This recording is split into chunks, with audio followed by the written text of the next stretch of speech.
दोस्तों, ऐसा अक्सर होता है हम सबके साथ कि हम किसी काम को करना शुरू तो करते हैं पर समय रहते उसे ख़त्म नहीं कर पाते। इवन कभी ख़त्म नहीं कर पाते। पर ऐसा होता क्यों है, वही हम जानने की कोशिश करेंगे आज के वीडियो में। नमस्ते दोस्तों।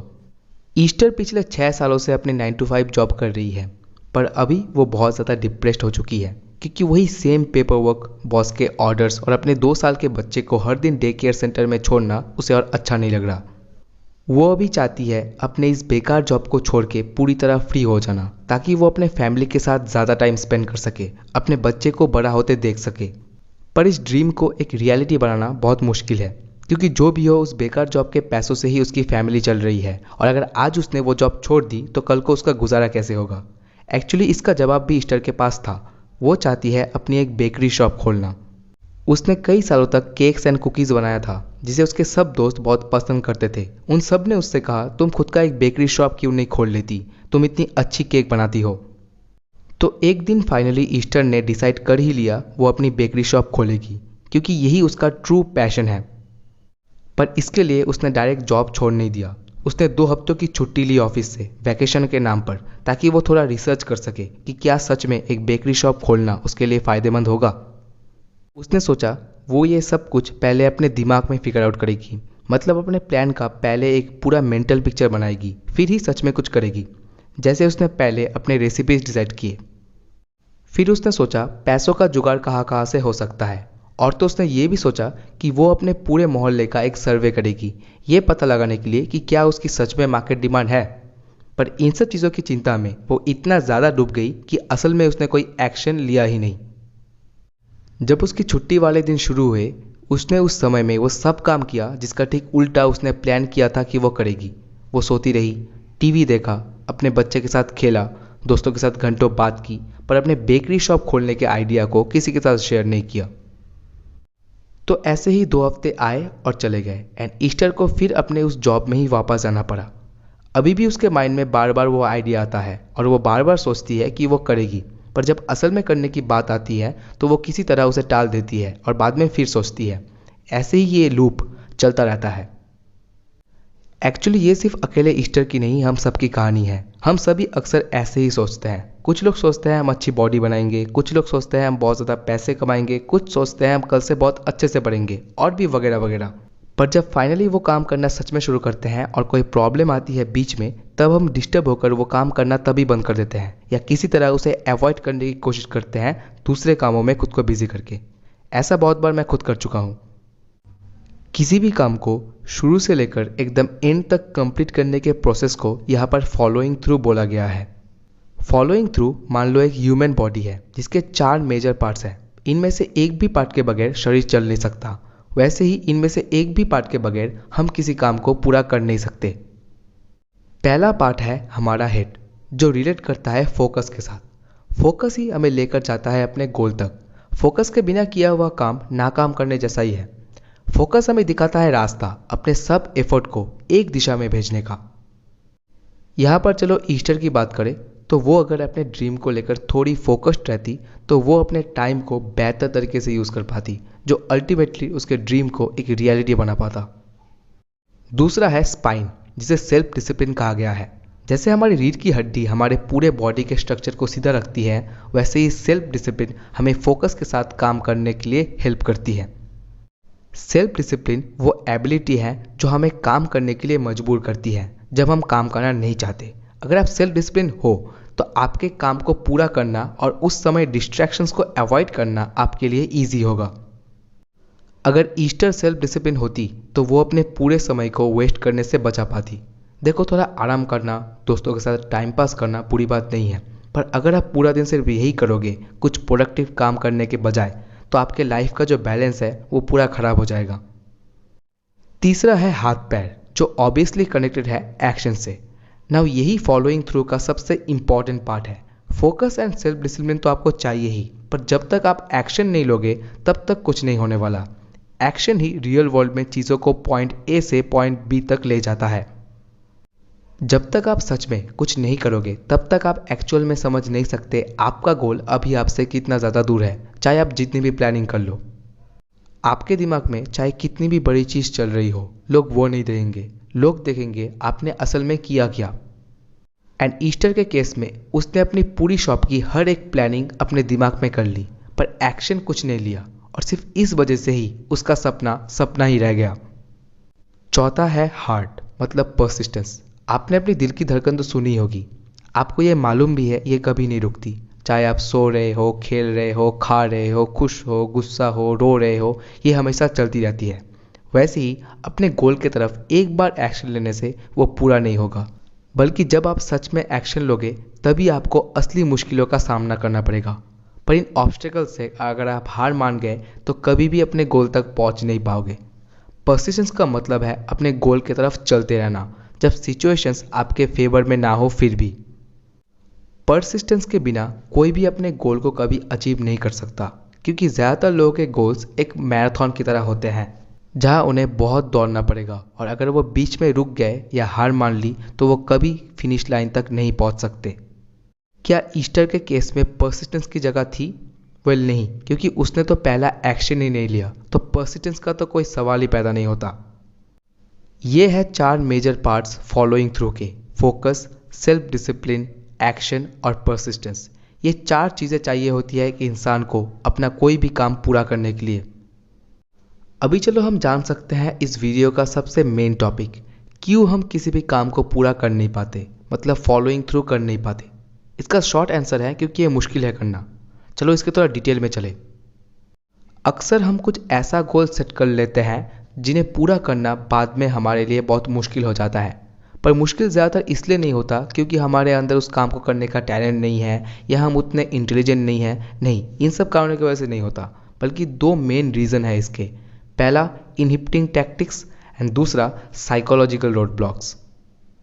इनहिबिटिंग टैक्टिक्स का मतलब है वो सब टेक्निक्स जो हम अक्सर गलती से यूज़ करते हैं अपने टाइम और एफर्ट को बर्बाद करने के लिए, जो हमें अपने काम को पूरा करने से रोकते हैं। 4 तरीके के इनहिबिटिंग टैक्टिक्स ज़्यादातर लोग यूज़ करते हैं। Number 1, setting bad goals. Bad goals set करना कुछ मुंबई की रोड मैप देखने जैसा है, जबकि आपको जाना गोवा है। सिंपल सी बात है यार, जब तक आपको अपना गोल ही सही से पता नहीं होगा तब तक आप जाओगे कहाँ। ज़्यादातर लोग जब गोल सेट करने की बात आती है तब कुछ ऐसा सेट करते हैं जो उनके लिए एक तरीके से इम्पॉसिबल है करना। जैसे किसी एंट्री लेवल एम्प्लॉय की सैलरी है 20,000, अभी वो गोल सेट करता है अगले महीने उसकी सैलरी होनी चाहिए 50,000, तो ये तो पॉसिबल नहीं है। सिमिलरली कुछ लोग गोल तो सेट करते हैं बट वो क्लियर नहीं होते, जिस वजह से वो एक्शन ठीक से ले नहीं पाते, फिर डीमोटिवेट होकर छोड़ देते हैं। जैसे बहुत लोग कहते हैं उन्हें हेल्दी बनना है, तो उनके लिए पहले ये डिसाइड करना ज़रूरी है हेल्दी से उनका मतलब क्या है, मतलब किसको वो हेल्दी मानते हैं। Number 2, procrastination.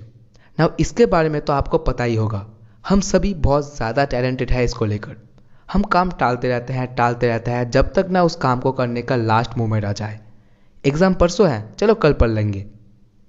और प्रोक्रेस्टिनेट करने का एक बेस्ट तरीका है प्लानिंग करना।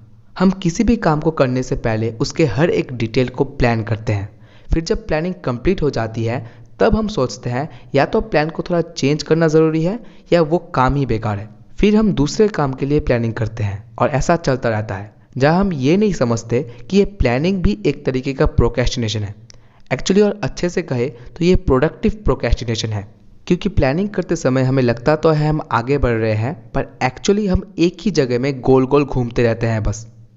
Number 3, distractions. सोचो हमारे गोल तक पहुंचने का रास्ता कितना आसान होता अगर हम एक अंडरग्राउंड टनल के अंदर से जाते, जहाँ हर तरफ सिर्फ अंधेरा हो और हमें सिर्फ आगे अपना गोल दिख रहा हो। जब आपके पास कोई दूसरा ऑप्शन नहीं होगा तब शायद आप अपने गोल पर ही पूरा फोकस करोगे, पर असल में हमारे गोल तक पहुंचने का रास्ता ठीक इसका उल्टा है। वो काफ़ी हद तक यूएस के रोड्स की तरह है, जहाँ हर तरफ सिर्फ आपको रोशनी देगी और मन करेगा थोड़ा यहाँ रुके थोड़ा वहाँ रेस्ट करें, जिससे कि आप अपने गोल तक पहुंचने में लेट हो जाओगे, इवन नहीं भी पहुंच सकते हो।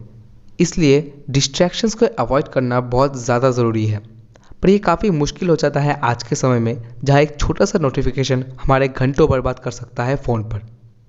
इससे बचने के लिए आप 2 चीज़ कर सकते हो। पहला है स्ट्रैटेजिक अवॉइडेंस, जहाँ आप कुछ स्ट्रैटेजीज यूज़ कर सकते हो डिस्ट्रैक्शन से बचने के लिए। जैसे अगर काम करते समय आपका फ़ोन बार बार बज रहा है तो कुछ सोशल साइट्स के नोटिफिकेशन आप तभी के लिए डिसेबल कर सकते हो, या अगर फ़ोन में ही काम कर रहे हो तो फोकस मोड को ऑन कर लो। और दूसरा है हेल्दी मॉडरेट यूज़। देखो, अगर कुछ चीज़ें करने से आपको खुशी मिलती है तो उन्हें आपको करना बंद करने की ज़रूरत नहीं है अपने काम को कंप्लीट करने के लिए। बजाय बीच बीच में अगर आप थोड़ा यूज़ करोगे तो ये आपके मूड को रिफ़्रेश कर देगा। नंबर 4, पोर टाइम मैनेजमेंट। भाई मैं बहुत सारे काम करना चाहता हूँ पर क्या करूँ, टाइम ही नहीं मिलता। ऐसे लाइन आपने कई बार अपने दोस्तों या कलीगों से सुने होंगे। इवन आप ही कभी कभार ये बोलते होंगे। पर आपको शायद ये भी मालूम होगा, ज़्यादातर केस में ये समय की नहीं बल्कि अपने समय को प्रोडक्टिवली यूज़ ना कर पाने की कमी होती है। हम सभी के पास ही दिन में 24 घंटे होते हैं। फिर कैसे कुछ लोग इस समय में बहुत कुछ कर लेते हैं और क्यों कुछ लोग इसे सही से यूज़ ही नहीं कर पाते। अपने समय को अच्छे से यूज़ करने के लिए सिर्फ अलग अलग काम को शेड्यूल करना इम्पॉर्टेंट नहीं है, बल्कि कौन से समय में कौन सा काम करना बेहतर है वो भी आपको डिसाइड करना पड़ेगा। जैसे अगर आपको सुबह एक्सरसाइज करना पसंद है तो रनिंग या जिम को सुबह शेड्यूल करो, और अगर इसका उल्टा है तो रूटीन भी उसके अकॉर्डिंग चेंज कर दो। और हाँ, सब काम इक्वली इंपॉर्टेंट नहीं होते, इसलिए अपने डेली रूटीन को कुछ ऐसे बनाओ जिससे कि आपके सब इम्पॉर्टेंट काम सबसे पहले हो, ताकि आप अपने 100% विल पावर को यूज़ करके उन्हें सबसे अच्छी तरह कर सको। अभी दूसरा सबसे बड़ा रीज़न है हमारे किसी भी काम को ना कर पाने का साइकोलॉजिकल रोड ब्लॉक्स। कुछ वो चीज़ें जो हम सबके अंदर काम करती है और हमें कोई भी एक्शन लेने से रोकती है। जैसे number 1, laziness and lack of discipline. अक्सर हमारे किसी भी काम को पूरा ना कर पाने का रीज़न हमारी लेजीनेस और डिसिप्लिन की कमी ही होती है। हम सब कुछ प्लान कर लेते हैं, टू डू लिस्ट बना लेते हैं और वो सब कुछ कर लेते हैं जो हमें करना चाहिए किसी काम को स्टार्ट करने के लिए, बट अल्टीमेटली स्टार्ट नहीं कर पाते, जिसका सिर्फ एक ही रीज़न है, हमारी लेजीनेस। बॉडी को एनर्जी देती है हमारी विल पावर, जहाँ डिसिप्लिन उस एनर्जी को हमारे गोल की तरफ ले जाने में हेल्प करती है। अगर हम किसी भी तरह हमारे शरीर के विल पावर और डिसिप्लिन को एक्टिव ना कर सके तो फिर हमें हमेशा लेजी ही फील होगा और हम कभी भी किसी काम को पूरा नहीं कर पाएंगे। Number 2, trying to be perfect all the time. Raj एक बड़े कंपनी का एम्प्लॉय है जो बहुत सालों से प्लानिंग कर रहा है अपने प्रमोशन के लिए अप्लाई करने के लिए। वो अपने प्रोफेशनल स्किल्स को अपग्रेड कर रहा है अलग अलग सेमिनार्स और सर्टिफिकेट गिवन कोर्सेज करके, ताकि इन सब को वो अपने रिज्यूमे में ऐड कर सके। और जब वो ये अपने मैनेजर को दिखाएगा तो तब वो उनका प्रमोशन कैंसिल नहीं कर पाएंगे। पर सब करने के बाद भी राज प्रमोशन के लिए अप्लाई नहीं करता, क्योंकि उसे लगता है अभी भी उसे और हायर डिग्रीज चाहिए होगी। यही होता है प्रॉब्लम उन लोगों के साथ जो कि हमेशा हर चीज़ को एकदम परफेक्ट बनाने का सोचते हैं। इसलिए वो कभी भी कोई एक्शन ले नहीं पाते, क्योंकि उन्हें जो परफेक्शनिज्म चाहिए होती है वो पाना बहुत मुश्किल है। Number 3, lack of self awareness. ज़्यादातर लोगों में आजकल सेल्फ अवेयरनेस की बहुत ज़्यादा कमी होती है। उन्हें अपना ट्रू पोटेंशियल मालूम ही नहीं होता। उन्हें लगता है वो ये कर नहीं सकते, जिस वजह से वो उस काम को करने का ट्राई भी नहीं करते। पर अगर हम अपने लाइफ को थोड़ा बिग पिक्चर में देखें तब हमें समझ में आएगा असल में हम सभी कुछ बहुत बड़ा काम भी कर सकते हैं, पर हमारा ज़्यादातर समय कुछ छोटी छोटी फालतू कामों में वेस्ट हो रहा है, जिस वजह से हमें लगता है हम कुछ बड़ा कर नहीं सकते। तो दोस्तों, इन कारणों की वजह से हम किसी काम को पूरा कर नहीं पाते।